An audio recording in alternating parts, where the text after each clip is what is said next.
Welcome back to the Real Estate and More Show. Thanks for listening.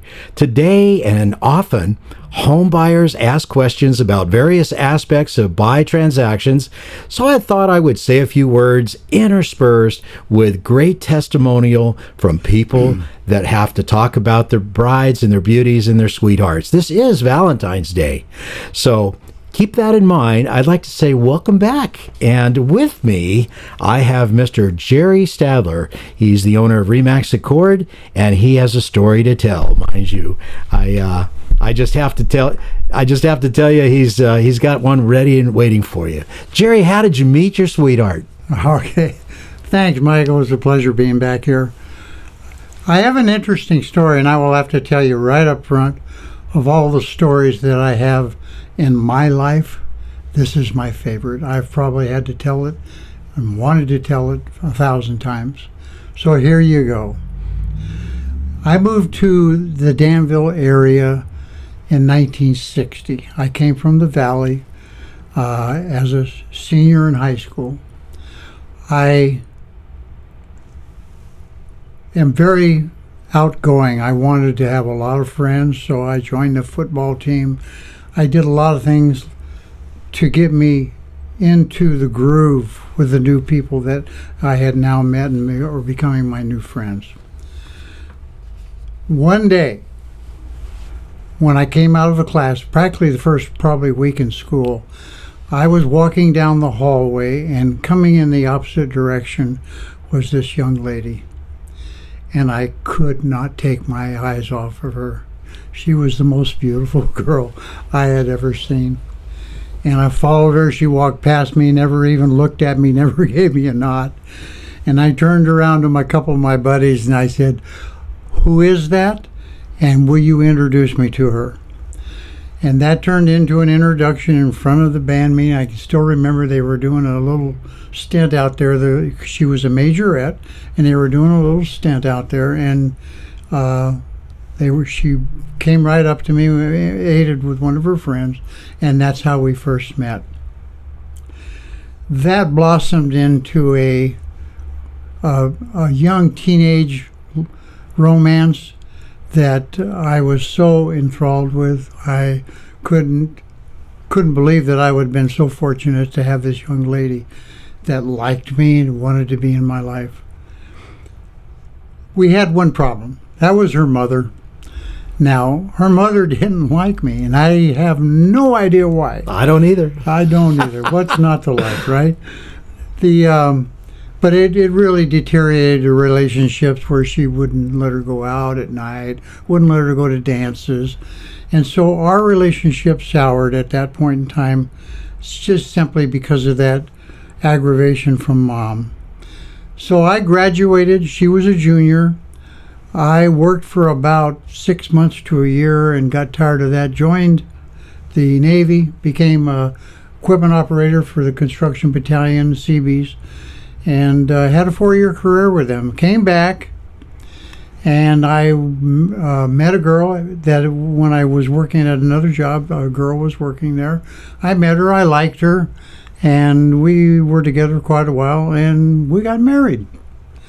And that lasted about 7 years, and then it deteriorated. Not that she was bad or anything, it's just it wasn't a good marriage. We were not a good couple. So I was a single man, and I was looking up old buddies that I'd seen that I knew that worked in town, and one of them mentioned this lady. And I hadn't told you yet, her name was Stephanie. And he talked about Stephanie, who had married a banker, was living in a country club, and I found out some way or another that she actually was not married any longer, and that she didn't live in the country club anymore. So I was living in Antioch at the time, I sent her a letter. And I simply just said, "Hi, how would you like to go out to lunch? Would that interest you, and just talk?" And she hesitated. I remember the day she called me back on the phone, And I remember her voice, and she goes, "Hi, this is Stephanie." And I said, oh boy. So we met for lunch. And it was a great conversation. Unfortunately, about 3/4 of the way through the conversation, she said to me, "I need to tell you something." And I said, "Sure, what is it?" She goes, "I'm getting married next week." And I looked at her and I said, "Oh my God, what do I say?" "Well, who's the lucky guy?" And she told me a little bit about him. And I was disappointed. I couldn't be unhappy for her. That's all I ever wanted, was her to be happy. So I kind of took those wounds, and out the door we went. And then within a day or two, she called me. And she goes, "There's a group meeting called EST, and I'm going to go to it with one of my girlfriends. And I thought you might want to go." And I thought, well, heck yes, I'll anytime I can spend with you. And so that led to seeing each other practically every day for lunches and walks, talking. We did a lot of talking. I realized during that time that she was not in love with this gentleman. A nice guy. I actually had met him through a business situation. But she had 3 sons. And I thought, the oldest being probably about, at that time, 12, the youngest being about 6. And I said, "Why don't you call the wedding off and think about it?" Because whether it's me or anybody else, I don't think this is the best place for you. I remember sitting in Antioch worrying about it. I called her on the phone. I had packed a bunch of stuff together and was going to take Stephanie and the 3 sons to Stinson Beach. She told me I can't. I said, "Why?" And she says, "Because I think I'm going to Tahoe." And I, of course, knew what that meant. "Oh, no, you can't do that." She goes, the whole family's coming down, and so I really was down. And I said, "Well, when you get back, call me." So she did. She goes, "I'm back." And I said, "What, are you married?" And she said, "No, I'm not. I did not get married." And I thought, wonderful. She goes, "I need time to sort things out. I'm confused." Ladies and gentlemen, we're talking to Mr. Jerry Stadler. He's spilling out his heart here all over the airwaves, so you ought to be listening to it. He's talking about the love of his life. So we'll continue with that. I immediately got in my car. She came back and she had to go to a job that she had. I got in my car. Even though she said she wanted to be alone, I didn't want that. I immediately drove to her work. And guess what? She was glad I came. That started a wonderful romance that I couldn't believe that I was so fortunate to be involved in. And the boys, they were great. Oh my God. You see, I always wanted a family, but I never had any children of my own. I'd only been married once before, and that certainly wasn't going to end up being the mother of my children. And here I had this beautiful woman, this beautiful family, and they were all saying, "Welcome, come join us." And so we planned, she was a dreamer, and she got me hooked on that. I loved every moment. And on June the 30th, because we wanted her to be a June bride, we were married. And I got to tell you, I can't think of the most wonderful thing that could happen to anybody. You just heard it. That was the greatest and most important and loving thing that ever happened to me. I got the family. I got the beautiful woman. I got the great sons. I had a business partner, because ultimately we ended up partnering in real estate and ended up owning a company and working together. We've always been partners in everything that we do. And I just completely respect her. She's smart. She's quick. She can make quick decisions and reverse it just that fast. So she taught me so much of the potential that I had that I never used because nobody asked me to.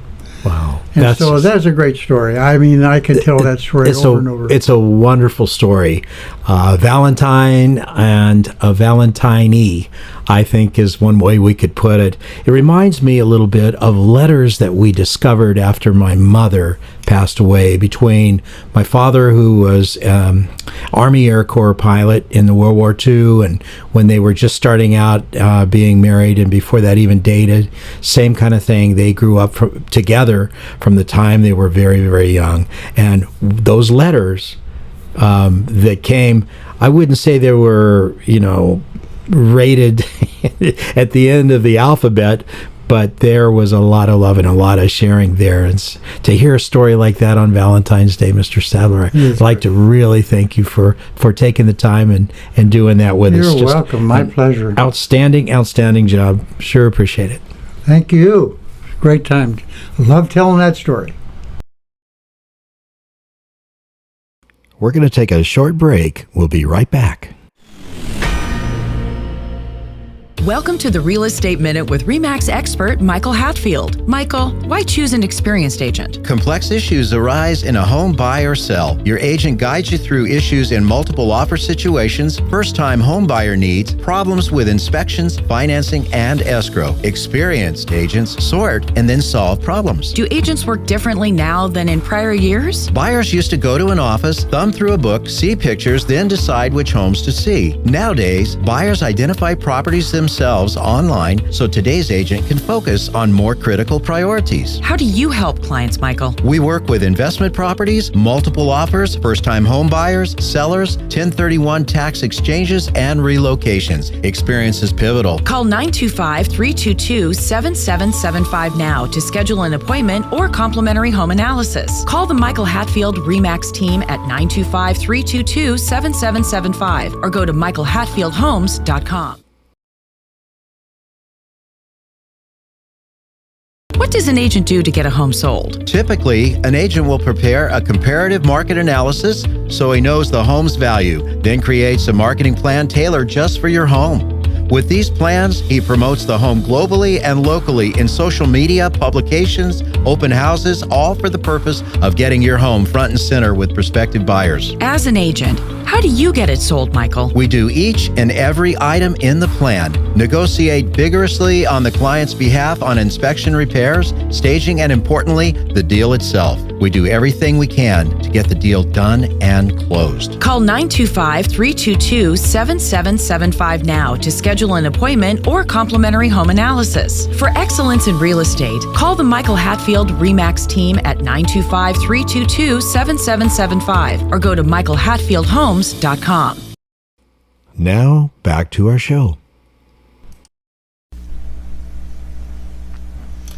Wow, what a compelling story from Mr. Stadler. It was just fascinating having him talk about his childhood sweetheart that turned into eventually a lifelong partner. Wasn't it amazing? Such a neat story. I love it. Yeah. Well, I've asked my partner, Nancy, to come on, talk a little bit about housing inventory. And she's read a couple articles that she found fascinating. She'd like to relate them to you. Right. Some of the topics. One of them was the inventory problems that we're experiencing right now. And I think, or we think, they're probably here to stay for a while. The massive inventory issues, it's quite the challenge, don't you think, right now? Yeah, I sure do. We looked at it in another report, and it was like the new home sales had went up about 3.7% year over year. I think that was in the month of November. Mm-hmm. But I don't think they can build them fast enough in order to take care of some of the issues that we have with inventory. What else have you seen over there? Right. One of the issues being, can they pick up the slack? But anyways, we don't really expect a tidal wave of construction to occur. I mean, they're going to be building and such, but not enough to improve the whole housing situation. So at the end of the day, it's still going to be a seller's market. right? I think so. And we might just be talking about this in 3-5 years from now, the same thing, not quite enough inventory. So I think it's going to be here for a while. unfortunately, Yeah. but Buyers haven't quite awakened, I think, to the point that they're going to see a lot of competition moving forward to get their own home. And at the same time, rental costs go up significantly year over the last 10-15 years. I think it's going to continue that way. in the past, it seemed like it would take longer to complete a deal, but nowadays, I mean, a deal could close as early as what, 7-9 days? Cash deals, yeah. Cash deals, yeah. Okay. Much faster because of technology, but technology is not going to do anything for housing inventory that's a real shortage. Inventory is short and it'll control the home pricing. I mean, that's just going to happen, right? It's like loaves of bread on the shelf at the supermarket. If you've got 10 loaves of bread, you got 10 buyers, price is going to likely stay the same. If you have 10 loaves of bread on the shelf and you have 30 people coming for those loaves of bread, it's going to drive the price upwards. So the people that wait, it's going to be costly. Especially if you have any type of inflation on top of that. So anyway, let's take another look and say, well, why are sellers selling now? What are the reasons? We did a inter-office poll at RE/MAX Accord, and we found that the number one cause is inherited, a death, or a successor trustee has taken over ownership and there needed to be a sale due to that reason. Number two, investments to include an exchange or bad experience with rentals. Then the third one is moving out of the area, somewhere closer to the family or for political reasons or what have you. Number four, retirement to some other retirement area, such as what Pat Vitucci was saying when we was on the program, somewhere like Portugal or somewhere else. Health reasons is number five, moving down. Number six, a job transfer. Number seven, divorce. Number eight, number 9 is moving up, trading up your home. Number 10 is just time for a change. And number 11, the sale of a lot. Number 12, wanted to get out of the state. And number 13, a flipper. Those are the reasons. And number 13 reasons from our office poll is why people or sellers would want to sell. Do you have any thoughts on that? Well, we've helped several sellers because of those reasons, and it's just a smattering depending on who you're working with at the time. But some definitely have moved out of state, some have moved up, some have downsized. It's been all of those kinds of reasons, but we're there for them. Yeah, thinking about inventory, inventory is definitely more important than the interest rates in my view. The interest rates now are, they're around a conforming 6.4% roughly, conforming 30-year fixed rate loan, and if it's a jumbo 30-year fixed is about 6.37, about the same. How do you beat that? Well, you can wait a little bit longer and it come off, maybe half a point down into the 5s, but at the same time, the value of the home is going to go up. So you're chasing the value of the home upward, which is far more money than what you'd pay in a year as a difference in the interest rate. I also wanted to talk about locking your rate. When you're working with a lender and you have a home that you're buying and your loan process is almost complete, you are asked, well, when do you want to lock your rate? The interest rates just change every day. They go up, they go down, and you have to decide, are you going to lock the rate today? Or are you going to wait tomorrow because the rate will go down a little bit? It's like my dad used to say, it's kind of a crapshoot when you do it. So you just do the best you can and make a decision, lock your rate accordingly. So that's kind of how it works. But we're anticipating interest rates down in the 5s in the next few months as the Fed Reserve meets and changes the Fed rate. Incidentally, the Fed rate is not the mortgage rates. Fed rate is what the Federal Reserve charges banks and their best customers to borrow money.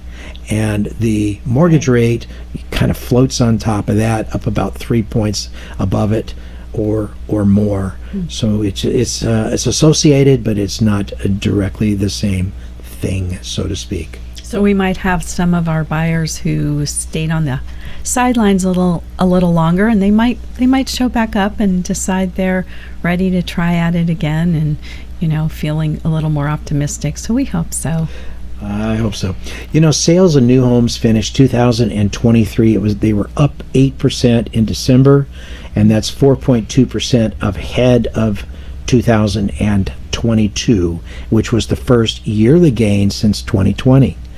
And the median price of new homes sold has fallen 20% from its peak in 2022. Those are national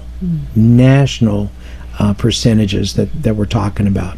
Pending home sales, signed contracts. When a home goes pending, means that they have a signed, agreed upon contract, but it hasn't closed escrow at that point. So pending home sales, index of signed contracts on existing homes ended the year up 8.3% in December. So that's pretty good. It's a 13% increase in those sales this year, and a 15.8% rise in 2025, which is what is expected. So it's kind of interesting. There we go. So Nancy, when you and I met, it was a long time ago. And what do you actually remember when we met? I remember very clearly. A young guy over to the beach, and had just came back and had to call into his business to find out where things were there. And I pulled into this restaurant, parked right out front. And why don't you tell the story? Well, what I remember is I was there around happy hour time, and I was going to go make a phone call to one of my best friends to see what she wanted to do for the night when she got off work. And I went to the phone bank back then when we had phone banks, and I went to make a phone call, and I looked over and I saw this really good looking guy and thought, where did he come from?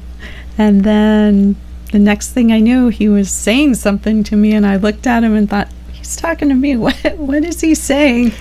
And I was actually very surprised, and he said something like, hey, you want to go out and hear my new stereo in my car? And I looked at him and I thought, this was a lot of years ago, so it was just kind of an off-the-wall request or invitation, and I thought, where's your car?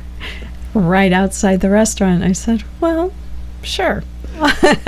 That was a funny time. I remember walking into the restaurant, and I see this really good looking woman, and I just decided that I wasn't going to take the phone on the end of the line of phones. I was going to go right up next to her and make my phone call, and that's what I did. And then when she got off the phone, I had to get off the phone real fast in order to be able to talk to her. So I had to come up with something to say, and I hadn't really come up with something to say. So the first thing that came out of my mouth is, you want to go hear my new stereo in my car? It's pretty good. So that's my sweetheart story, and I want to tell you that we've been hanging out for 40 years in April. 40 years. And It happens fast, guys. I guess can't tell you how fast that it happens. It's all good. It's all good. Well, back on real estate for 1 second. I want to talk about encumbrances. What is an encumbrance? An encumbrance. You see these on titles. Liens and encumbrances are actually, they're related to ownership of the property, but they have a difference between the two. An encumbrance is a claim of other type of an issue that restrains or burdens your full ownership rights to the property. Another type is a lien. A lien is a type of encumbrance that has to do with something like a mortgage, and it's a monetary claim against that particular property. People should know, if they don't already, that when escrow closes on a home buy transaction, all liens and encumbrances are either agreed to or they're removed from the property. In the case of liens, today I would say most all liens or loans are paid off out of the proceeds from the sale prior to the home closing escrow, which is it's kind of a cool thing. Get 'em off. So with that in mind, we're out of time. So as fun as it was with Mr. Stadler and talking it over with my partner in life, Nance, I have to say happy Valentine's Day. And the stories, I just love the stories. Finding your dream home in the Bay Area is one thing. It's the negotiations that can be a challenge. I'm here with real estate expert Michael Hatfield. Michael, talk about it. You're right, Aubrey. Multiple offer situations, it's really very important that you have an experienced agent to help you out to connect both parties of the buyer and the sellers. Let's hear from one of the homeowners.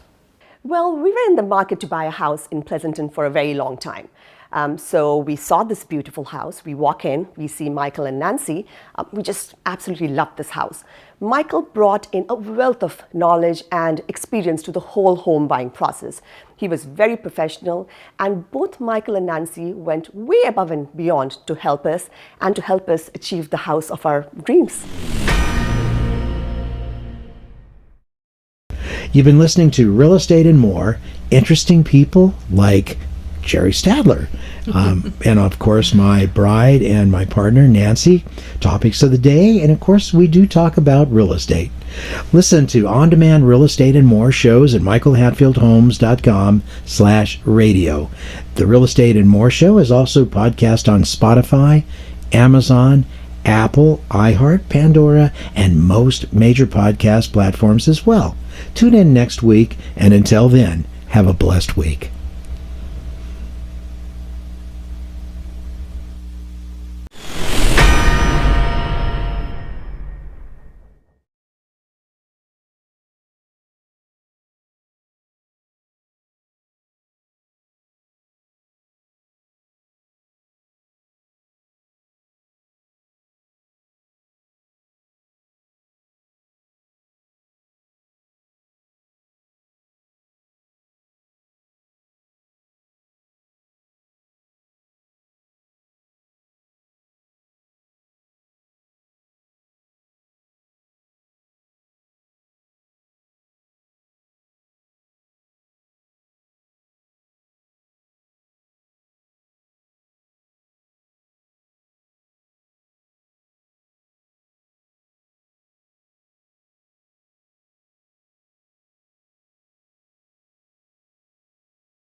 Michael, that's great to hear. We love to hear that from our clients. If you want more information, visit michaelhatfieldhomes.com.